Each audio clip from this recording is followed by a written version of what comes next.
Semana passada a gente começou a falar sobre a Revolução Industrial. Falei para vocês que a Revolução Industrial a gente pode entender como algo que foi um processo de transformação.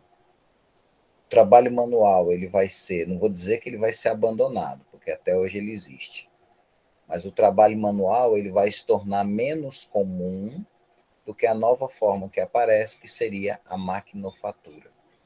A partir de agora, a máquina ela vai ser um aliado do homem na produção e na sua própria vida cotidiana, né? A dependência que a gente vai ter com as máquinas, elas vão aumentando à medida que a gente vai aperfeiçoando elas. Falei para vocês que nós somos já uma geração que estamos inseridos na terceira revolução industrial e muitos acreditam caminhando por uma possível quarta revolução industrial, né? Mas a gente já cresceu com as máquinas que fazem parte do nosso cotidiano, né? A gente falou isso na semana passada. Então, a Revolução Industrial que a gente vai trabalhar, ela aconteceu oficialmente no século XVIII, começou, na verdade, e vai se prolongando à medida que os séculos vão passando. O homem cada vez mais vai inovando para procurar, então, dominar de forma mais eficiente o seu mundo. E, ao mesmo tempo, para obter uma vida mais segura, mais tranquila para ele. Falamos que ao mesmo tempo que essa tecnologia ela nos ajuda, ela também pode nos escravizar. Falei para vocês que o primeiro país que fez essa revolução foi a Inglaterra. A gente viu na última aula, acho que os motivos. A gente vai ver já de novo, rapidinho. Mas foi na Inglaterra que aconteceu, e uma das razões principais da Inglaterra era as condições financeiras daquele país que podiam arcar com os custos dessa revolução. Lembrando que essa... Deixa a aula dele rolando, não precisa sair não, deixa aí que é só um instante. Vou só ligar aqui o áudio. Vou morar mais eu? Vou morar mais eu? Tem internet, pra tu brincar, você vai ficar sozinho. Não deixa eu dar a sua pensão. Ei, responderam? Só um minutinho. Pronto, voltando aqui. Então, voltando ao que eu estava dizendo, né?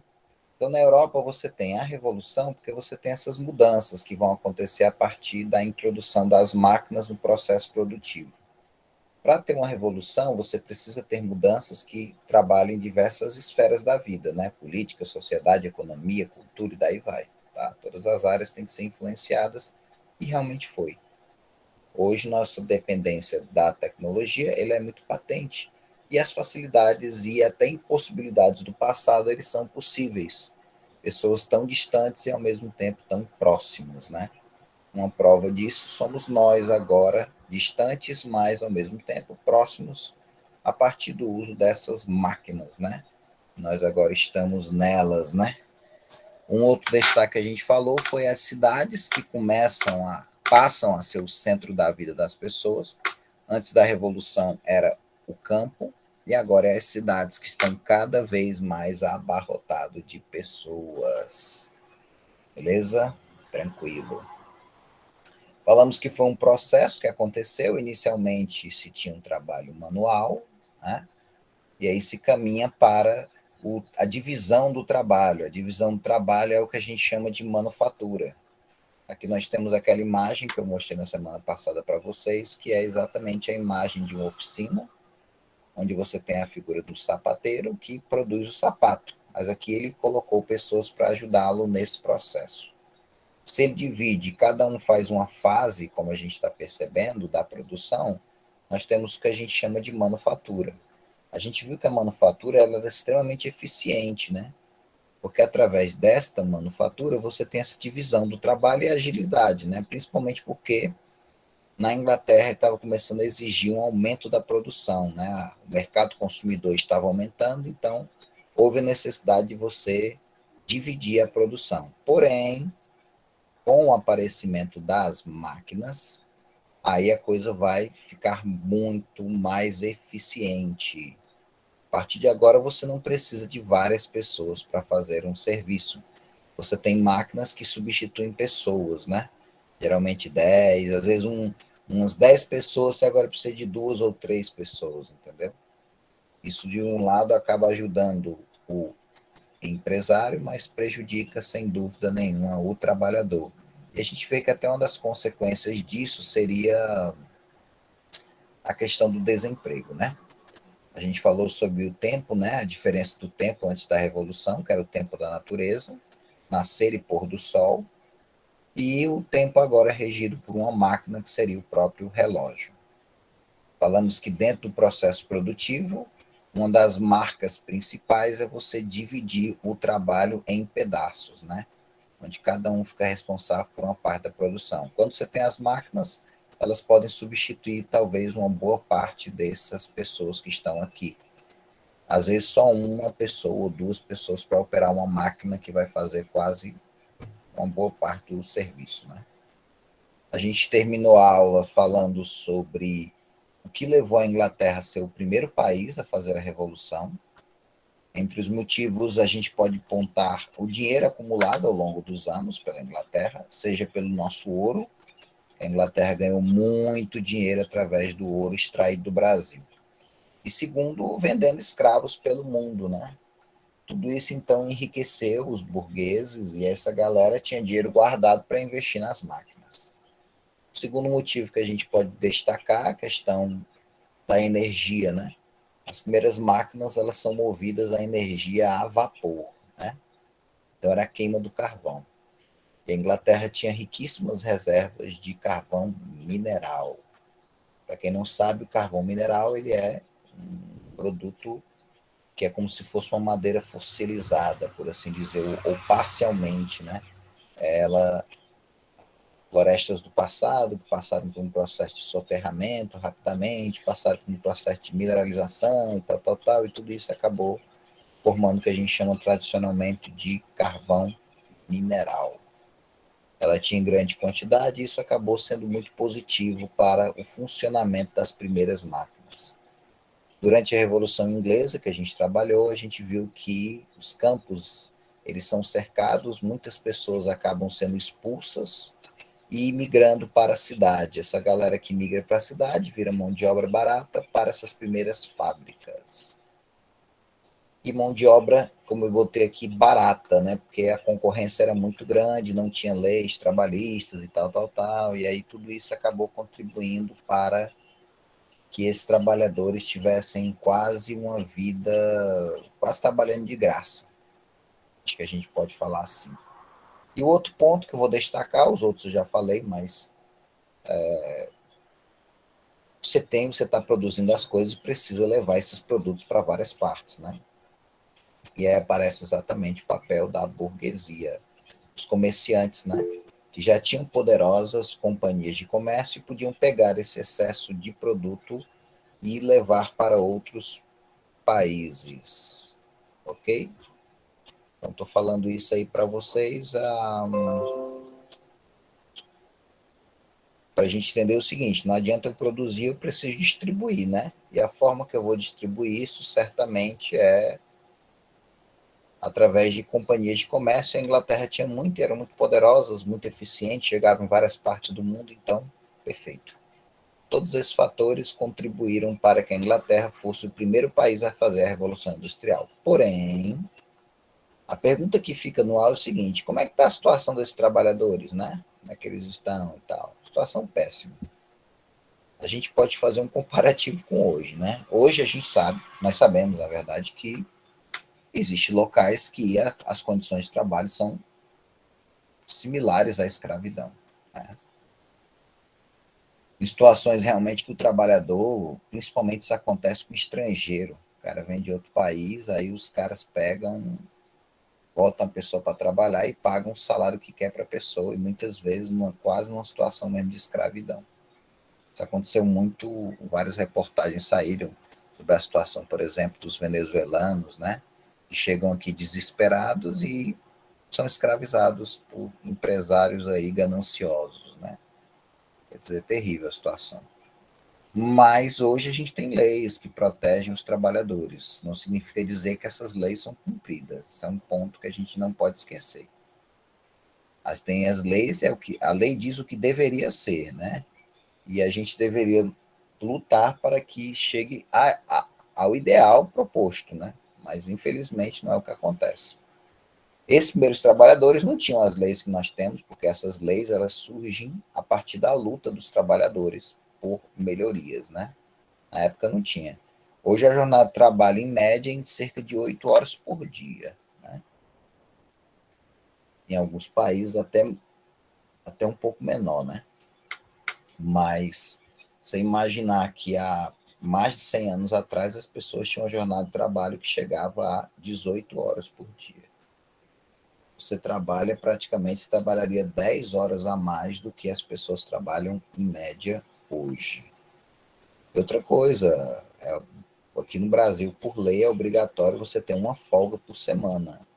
Na época, você não tinha folga.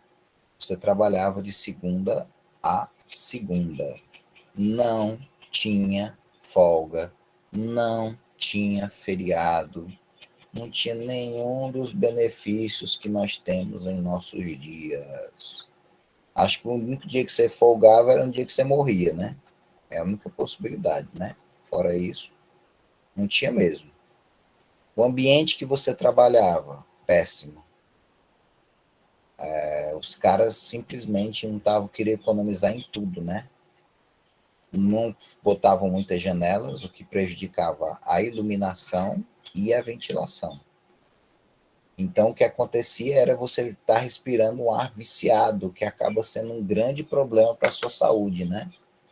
E não só isso, calor insuportável, né? Quer dizer, é uma situação assim deplorável. E outra coisa, a pouca iluminação vai fazer com que você possa errar. E na época errar era você perder membros, né? Você até morrer mesmo. Recentemente, acho que foi ontem, ou foi antes de ontem, eu vi no jornal o caso de um trabalhador que caiu na máquina de moer grãos. O cara morreu, né? A gente imagina, né? Aquelas máquinas enormes, né? O cara caindo dentro dela é morte certa, né? E no caso, isso era muito comum na época, e você hoje é feita toda uma estruturação para diminuir os acidentes. Né? Na época não tinha isso. O empresário fazia as coisas como queria. Estava nem aí para os trabalhadores. Né? Geralmente, hoje, por exemplo, trabalhar oficialmente a partir dos 18, antes disso você pode formato de estágio, tem todas uma regras para isso. Né?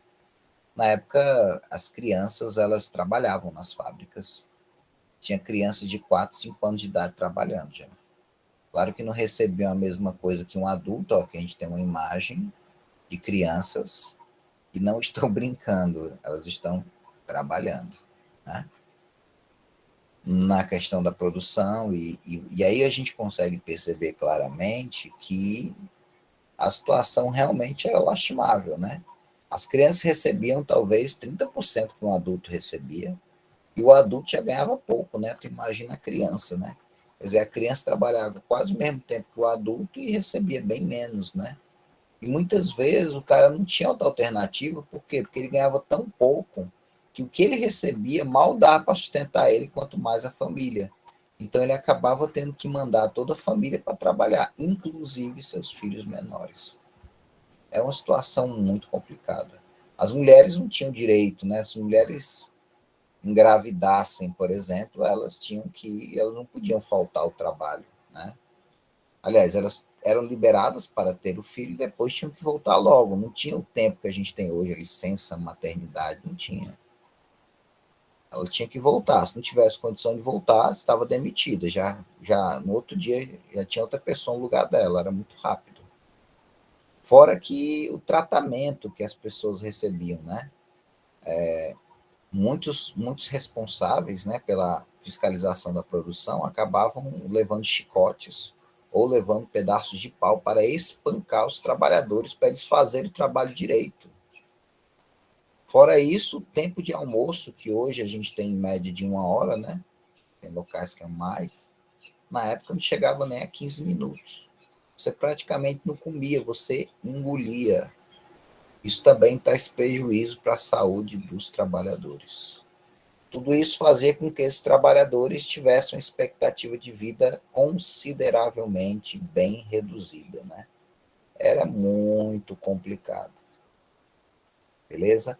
Às vezes as crianças elas eram chamadas para fazer trabalhos que de alguma forma os adultos não podiam, né? Como por exemplo locais de minas, né? Minas de carvão e tal. Tem locais que eram muito estreitos e as crianças entravam exatamente para fazer esse trabalho, mas olha o grande perigo, né?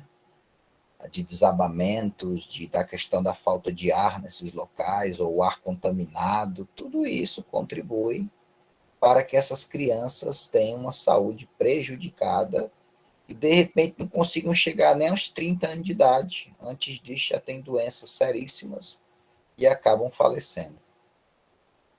Fora a própria questão, né, dessas fábricas, né, que hoje você tem todo um conjunto de leis de proteção ambiental que muitas fábricas não obedecem, mas que na época nem essas leis tinham. Daí você vê que o próprio trabalhador, as próprias pessoas ao redor dessas fábricas eram obrigadas a respirar um ar contaminado. Esse problema a gente vivencia nos nossos dias, né? Às vezes, pessoas que estão próximas a determinados tipos de fábrica, geralmente têm doenças que às vezes as pessoas nem sabem que essas doenças estão diretamente ligadas com as fábricas. A gente tem casos, por exemplo, de fábricas que contaminam a água da região e o pessoal não tem outra forma de conseguir água, senão através de cavando poços, toma essa água contaminada, tem cânceres e outras doenças e imagina eles que não tem nada a ver com essas fábricas e tem tudo a ver. Vai tentar provar na justiça que isso é verdade e você vai passar anos tentando, às vezes você morre e muito dificilmente você consegue vencer, né? É uma situação terrível mesmo. E aqui a gente tem uma charge que é bem legal, porque eu acho que ela bota muito o pensamento do empresário. Olha o trabalhador, o pobre coitado. Não durmo direito, não como direito, estou fraco, estou doente. Onde é que eu vou arranjar força de trabalho para vender? E ele diz, não precisa, já temos alguém aqui que não dorme, não come, não fica doente e não chia no trabalho. A máquina.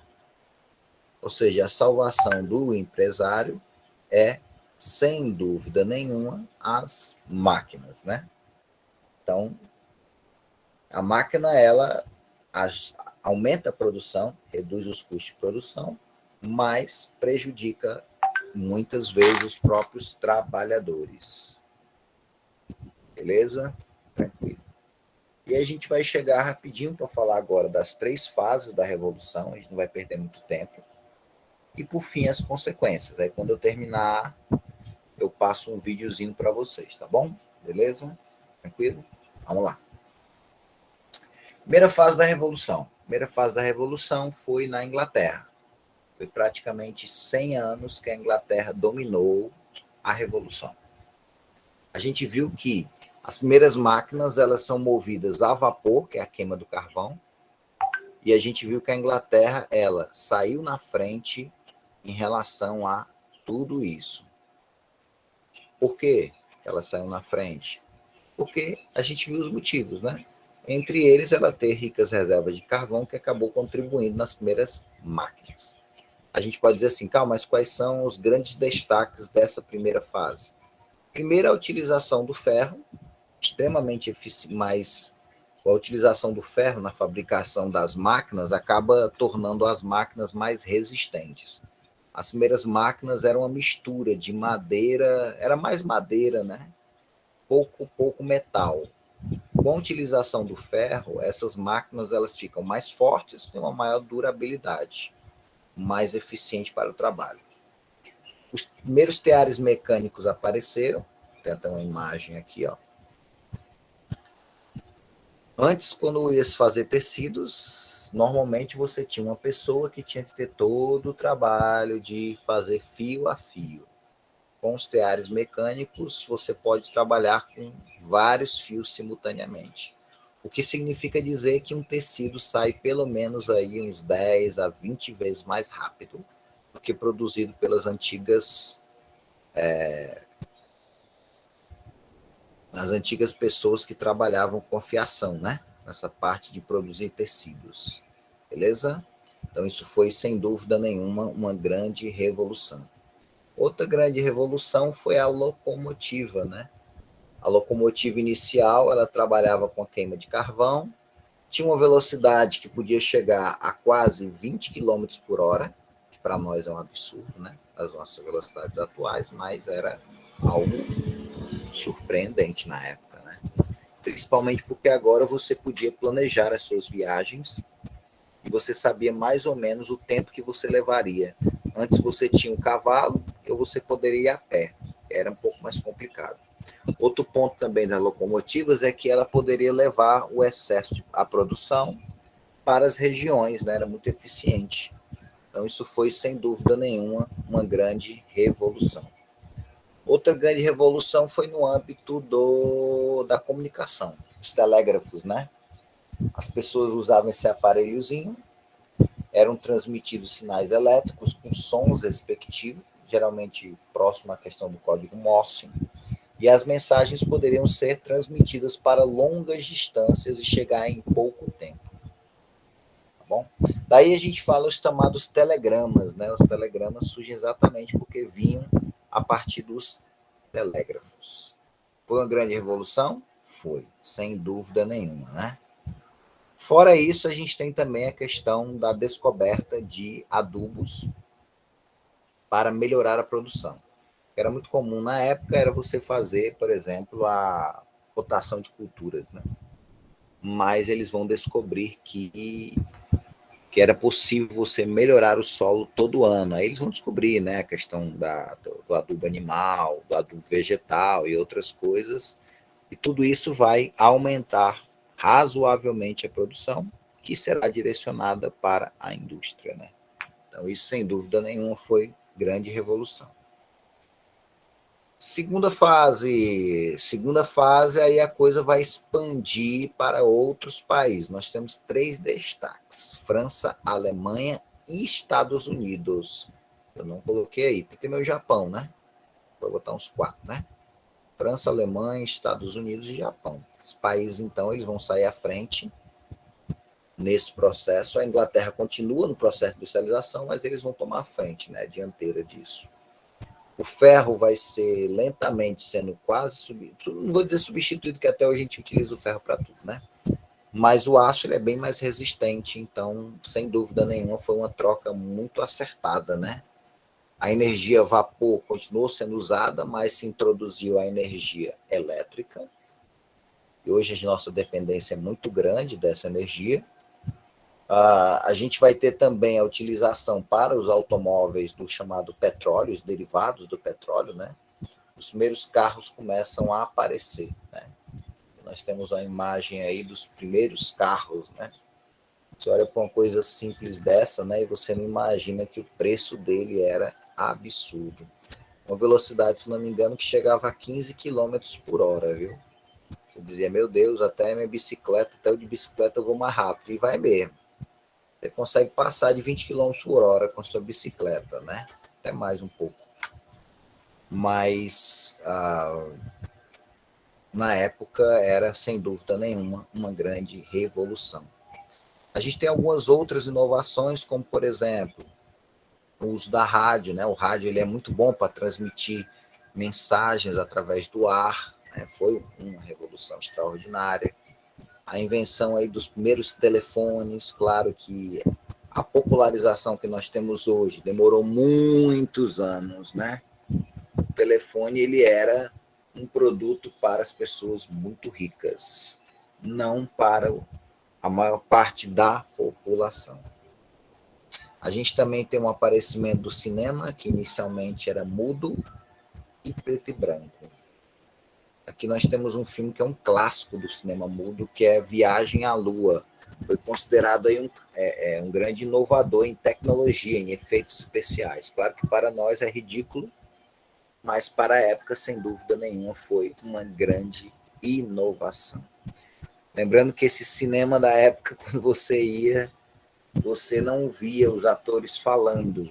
E as músicas que você escutavam era de um conjunto, um grupo de pessoas que ficava atrás do cinema, tocando música para dar aquele um pouco mais de emoção, né? Beleza? Aqui nós temos também o aparecimento do avião, né? Aí entraria o nosso brasileiro, Santos Dumont, com seu 14 bis. A partir daí você começa a ter um processo de revolução. Os homens chegam aos ares. E no futuro, sem dúvida nenhuma, a velocidade do transporte é substancial. Você imaginar que você, alguns anos atrás, saia daqui do Brasil e para a Europa, você demorava 30, 40 dias para chegar e agora 10, 12 horas, 13 horas de viagem, você já está chegando. Quer dizer, isso é, sem dúvida nenhuma, uma grande revolução. E existe até expectativa nessa fase que a gente está vivendo, a gente ter os testes, né, de aviões aí, que ainda vai se pensar muito sobre isso, da utilização aí de turbinas de foguetes em aviões, o que aumentaria, o que diminuiria mais ainda esse tempo, né? Se imagina que demoraria talvez uns 30 minutos para você chegar, 40 minutos para chegar na Europa, né? Então, grande revolução. Né? Aí a gente chega na terceira fase, que é a nossa praticamente, que a gente está vivendo, né?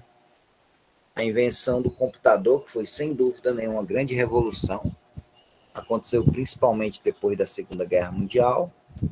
Os primeiros computadores eram enormes, né? Quase um prédio, né? Quase um prédio de um andar. Depois, na década de 70, final de 70 para 80, começa a aparecer os primeiros computadores pessoais, né? Os primeiros telefones também aparecem. Aí a gente... Primeiros telefones celulares, né? Modelo assim, bem moderno, né? E normalmente esses telefones, eles eram muito bons, assim, né? Úteis, né? Se você tivesse com um ladrão, você poderia jogar na cabeça dele e sem dúvida nenhuma ele pensaria duas vezes antes de roubar você de novo, né? Era uma verdadeira arma, né? Também as geladeiras, né? Geladeiras portáteis começam a aparecer, parece um cofre, né, pessoal? Mas era uma geladeira no início. Claro que a gente tem as geladeiras atuais, que são bem maiores do que essa e são mais baratas do que foram no início, né? A comunicação também ganhou um outro patamar, né, com o surgimento dos satélites, né? A partir de agora, você não precisa necessariamente de cabos para você transmitir as informações. Você pode utilizar esses satélites, né? Foi, sem dúvida nenhuma, uma das maiores revoluções que a gente experimentou, né? E claro que todas essas invenções e descobertas, né, que a gente tem suas consequências, né? Positivo, a produção aumenta, o preço dos produtos cai, beleza? Porque fica mais barato produzir com a máquina do que considerar pagar mão de obra. Lado negativo, poluição. Eu nem falei dos robôs, né? Mas deixa para a gente mostrar esse vídeo, esses vídeos aí, que eles vão falar sobre esse futuro aí. E aí vocês vão pensar nessas tecnologias que ainda estão engatinhando, mas quem sabe vão ser uma grande realidade no futuro, né? Lado negativo, o desemprego, que a gente percebe, que a gente já falou sobre isso, a questão da poluição, a gente está destruindo nosso planeta de uma forma praticamente irreversível. Quer dizer, a gente está extraindo da natureza além da capacidade dela e isso está deixando as gerações futuras sem futuro, praticamente. Há muita briga entre os trabalhadores e os empresários e isso resulta em conquistas, né?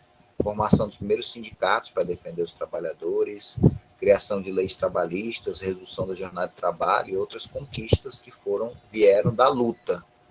Né? Com a Revolução Industrial, o capitalismo ela se firma como o sistema que nós temos até hoje. Né? E hoje, praticamente, quase toda a produção é direcionada para o nosso consumo. A gente vai ver, acho que esse ano a gente vai falar sobre isso, deixa para a gente falar no ano que vem, que é para falar sobre a a sociedade de consumo e todas as consequências que a gente tem vivenciados numa produção voltada para que a gente compre, descarte, compre de novo, compre, descarte, compre de novo e fique nesse ciclo quase que infinito. Não vou mais entrar em detalhes pelo tempo que a gente tem. Beleza? Tranquilo? Alguma dúvida? Algum comentário? Eu vou parar a gravação. Beleza? E aí eu queria passar o vídeo para vocês.